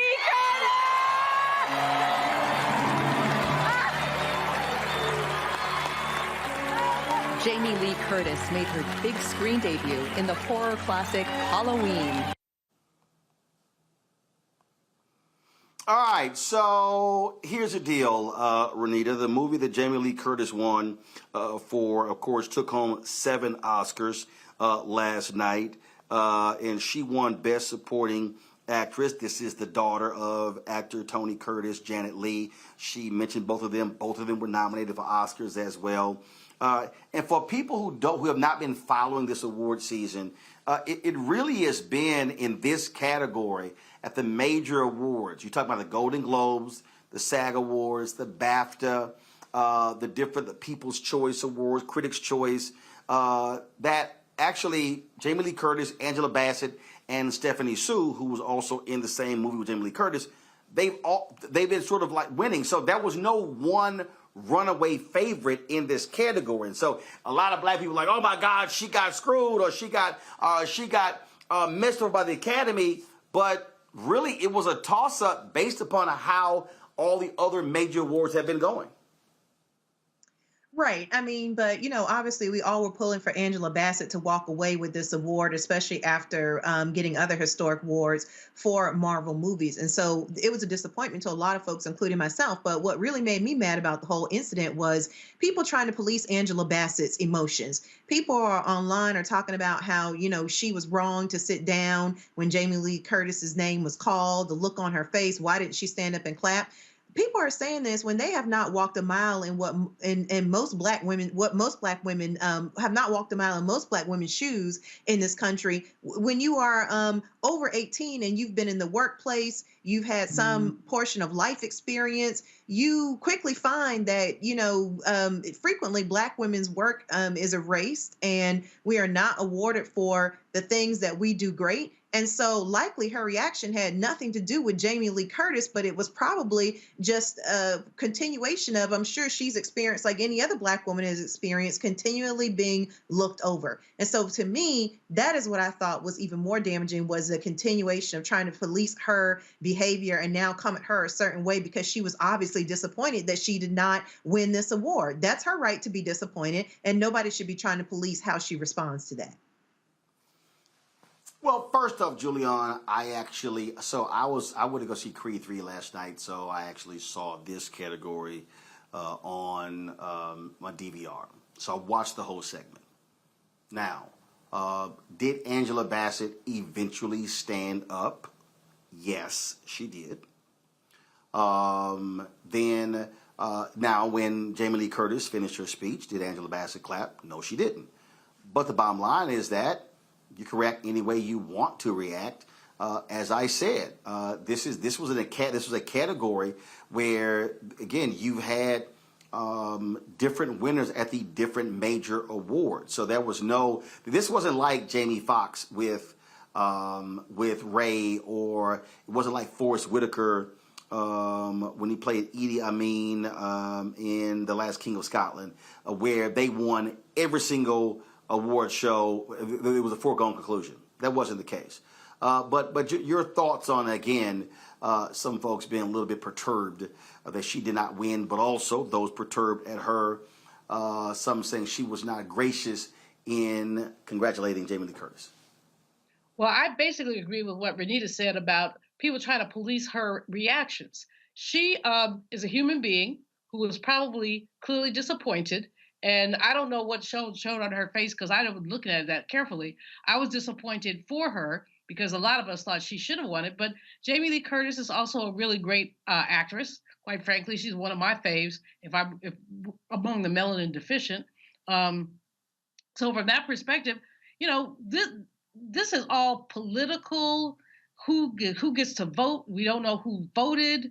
You know, I just think Angela Bassett rocks. She totally rocks. She rocked in Wakanda. She rocked in the second one.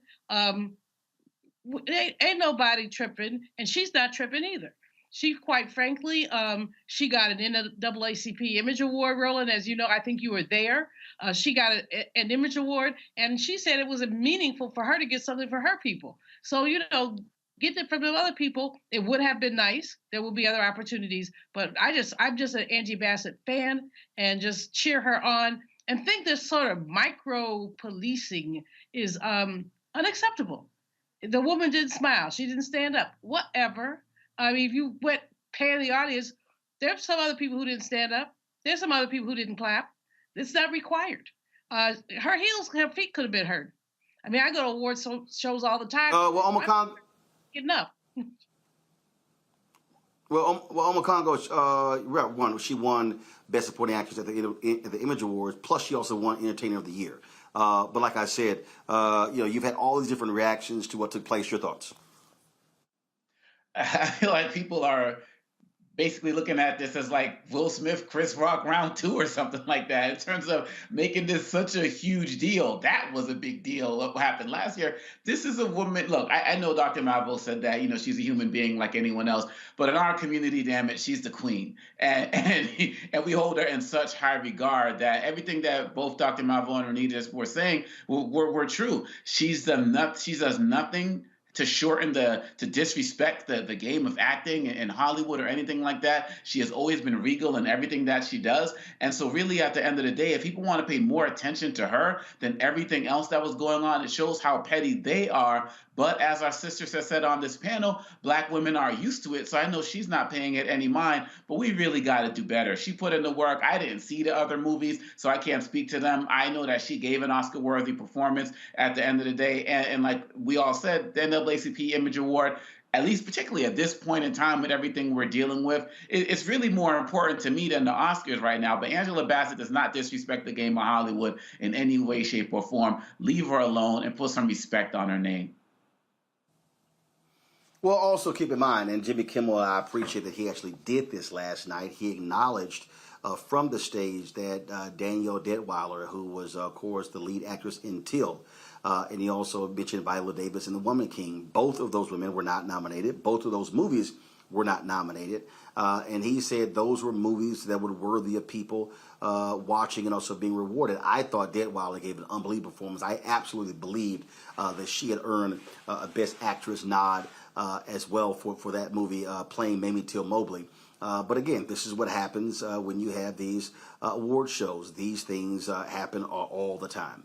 All right, folks, history was made last night when Hampton University's Ruth Carter became the first Black woman to win 2 Oscars when she won for Best Costume Design for Black Panther 2. She, of course, won it for the first Black Panther, and it was bittersweet for her when she told everyone this in her acceptance speech. Nice to see you again. Thank you to the Academy for recognizing the superhero that is a Black woman. She endures, she loves, she overcomes. She is every woman in this film. She is my mother. This past week, Mabel Carter became an ancestor. This film prepared me for this moment. Chadwick, please take care of Mom.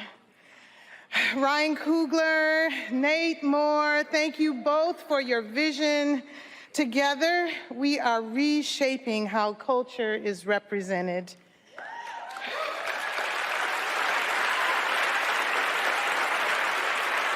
The Marvel family, Kevin Feige, Victoria Alonso, Louis D'Esposito, and their arsenal of genius. Thank you.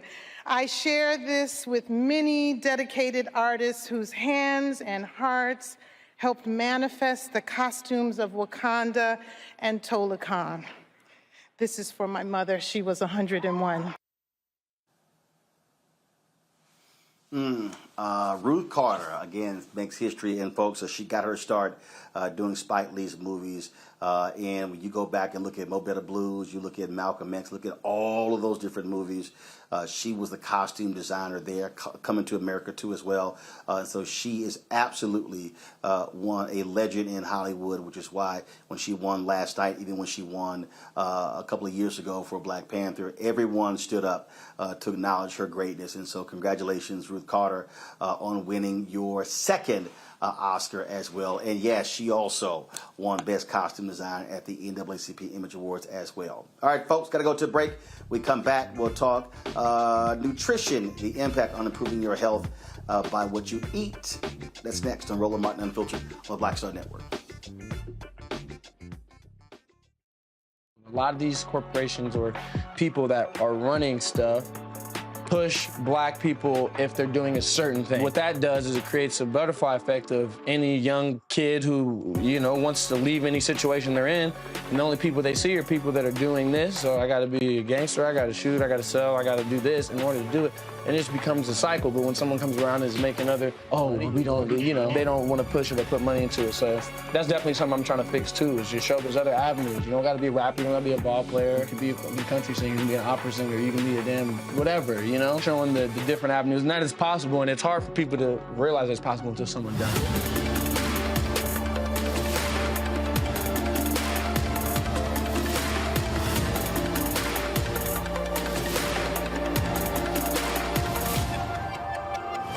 Next, A Balanced Life with me, Dr. Jackie. Just who do you think you are? And maybe more importantly, who is it that you think you're trying to please? The answer to that second question is really wrapped up in the first. Think about that. Being the true, authentic you, no matter the circumstance. But we learn the art of forgiveness, not only of forgiving one another, but forgiving ourselves. And we also learn how to love ourselves so that we can love each other. That's next on A Balanced Life, here on Black Star Network. I'm Deborah Owens, America's Wealth Coach, and my new show, Get Wealthy, focuses on the things that your financial advisor and bank isn't telling you, but you absolutely need to know. So watch Get Wealthy on the Black Star Network.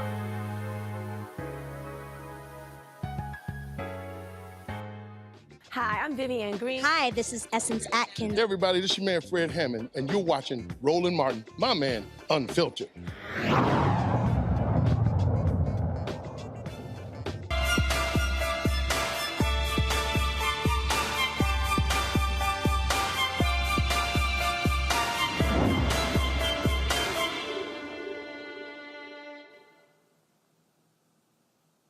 All right, folks, nutrition is a huge part when it comes to wellness. And, of course, many folks we've had on the show talked about not wanting people to be so wedded to having to take medicine. How about doing things the natural way?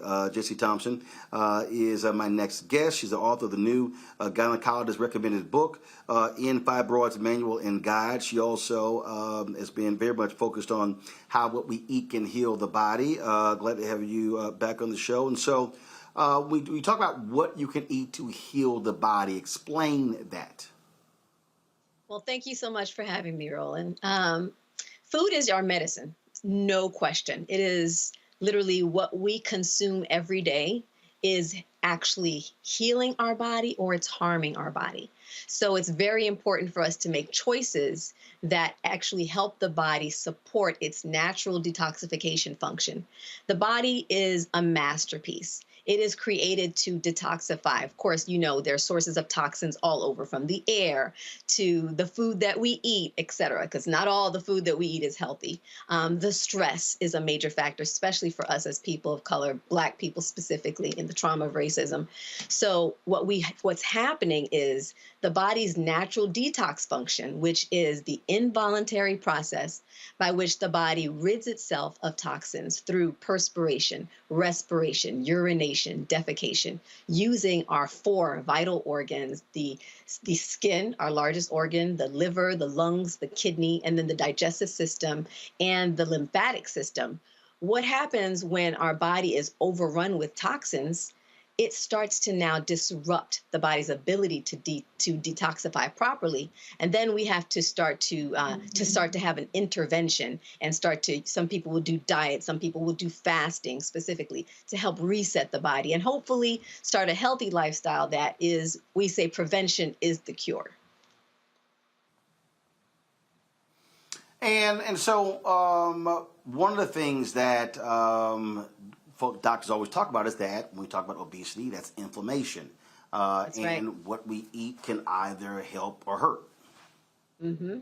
Yeah, no, that's a critical thing. In fact, we created this whole anti-inflammatory food list just so people, because some people think just because something is a vegetable, for instance, if I fry it, it's still a vegetable, right? But inflammation is actually something that our body, it's a natural process where the body starts to fight off disease. However, when the body is in a radical state of inflammation because of too much cortisol, because of too many what happens is now the body starts to give birth to actual disease, inflammation, where it's radical in the body nonstop. It actually it's the root of so many conditions, whether it's high blood pressure, diabetes, cancer, fibroids, so many diseases. So for us, food is literally our first defense. It's to actually, of course, stress, minimize our stress, but then the food, using our food, which are anti-inflammatory foods that help to reduce inflammation in the body, such as cruciferous vegetables, right? Making that like broccoli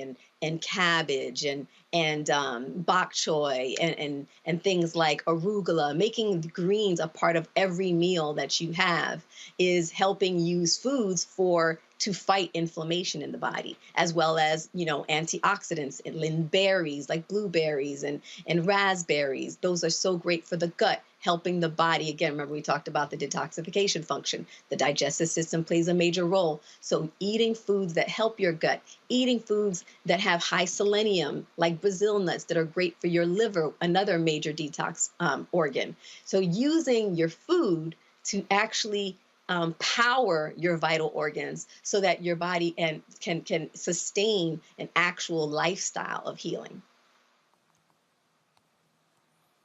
Questions from the panel. Makongo, you first. Yeah, I only had 3 cookies today. I was regretting it before you came on, but now I'm like really regretting it. It was a little splurge. But one of the questions I have for you is, what advice do you give to those of us who live in communities that might be food deserts, or where they may have organic sections that are starting to come into some of our stores? They're still expensive. What kind of tips do you give for those of us who live in that part of our community who want to make better food choices but are limited because of what's around them or budget? Very good question. Number one, go to the detoxnow.com right now and download our free food list. Because what we did in our free food list is we listed out what foods are anti-inflammatory, what foods are good for you to now substitute in your regular diet. And also knowing the clean 15 and the dirty dozen is really important, because guess what? In certain foods, there's a rating every year. They put out what foods are actually, the way that they're farmed, they maintain the purity of the food, such as cantaloupes, right? Such as melons. The thickness of the skin is such that the meat of the food, the meat of the melons are actually, they don't have to be organic because they're still clean. But then you have certain foods that are part of the dirty dozen where those foods, you really need them to be organic. And I'm going to come back to that, such as apples and pears and berries, right? Because so harmful because of the pesticides on them. So in food deserts, number one, you want to know, what are your go-to anywhere I can go right now? Like, I know if I'm going somewhere, mangoes are on the clean 15 list. Avocados are on the clean 15 list, right? Cantaloupes and honeydew, those kind of things. And then specifically, I would get things like either you can clean them with white vinegar or baking soda in water, soak them. You want to do an extra job of actually cleaning them. That helps to actually, make them less harmful for you. And then, so you'll use the cleaning agents I like to soak them. I use food grade hydrogen peroxide with distilled water. I make a mix of that, 11 ounces of distilled water with 1 ounce of hydrogen food grade peroxide. I use it as my vegetable cleaner, and I will clean all my veggies. So now you can still, you may not be able to get organic everything. Try to get as much as you can organic, but then clean it so that you give yourself a better chance of having healthier foods. And again, the reason we did the free food list is you may not be ready to, because what happens is when you find that, you'll see signs that your body is dealing with those toxins. So those 3 cookies, okay, you had them today, but are you having 3 cookies every day, right? Are you having them with breakfast, lunch, and dinner, right? These are things that now you'll start to see signs that your body is slowing down. You'll see weight start to kind of settle. You'll start to see that you feel tired a lot. These are signs that your body's detoxification function is actually being impaired. It's being compromised. And maybe it's time to reset. And for us, that was a major thing. That's why we created these fasts, these detoxes for people to help reset their functions, right? For instance, there's a woman who posted this week, in fact, we shared her testimony today, that she has been taking allergy meds for 20 years, right? And she did our fruit fast, and she's on day 8 of our fruits, which is just specific fruits and the herbal supplements that are used to support the body in resetting during this fast, right? This healing fast. And by day 8, she's completely off of all of the allergy meds that she's been taking for 20 years. So we know the body knows how to heal itself. We know that detoxification is a natural function, and using those specific foods, right, and the herbal supplementation, she was able to completely reverse that process in her body. Renita. Yes, thank you for coming on today. Just a quick question. Are there any foods that the public generally thinks are healthy, but in your personal opinion, there's just never any ever good reason to eat them? So many. One that's really popular is wheatgrass. Wheatgrass is like in these high-end places, oh, get your wheatgrass shot. But it's actually very harmful to your gut because it's created, you need 4 stomachs to digest it. It's for animals. It's for like cows, right? Large mammals. And people will consume it like it's for us, and it really can do damage. That's kind of one of them.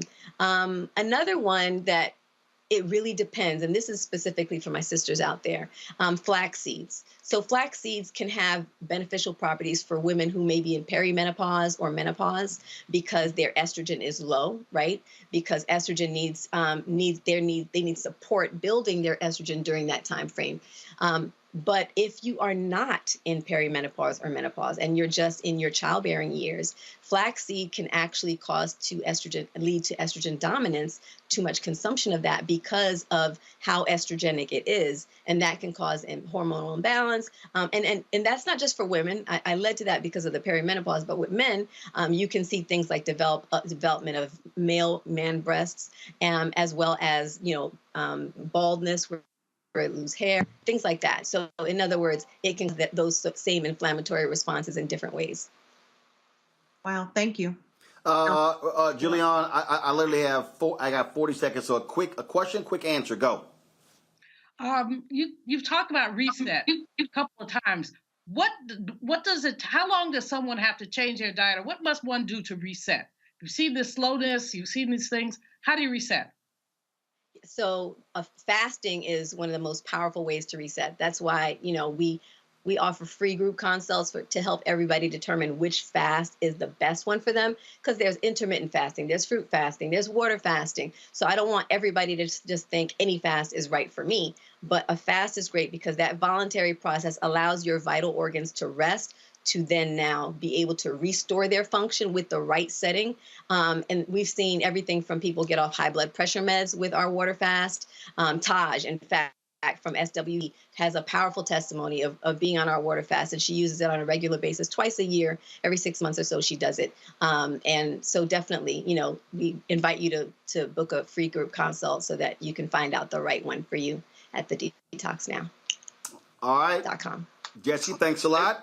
Folks, we have the information right there on how to reach you. We appreciate it. Thanks a lot. Thanks for having me. Nutrition is your medicine.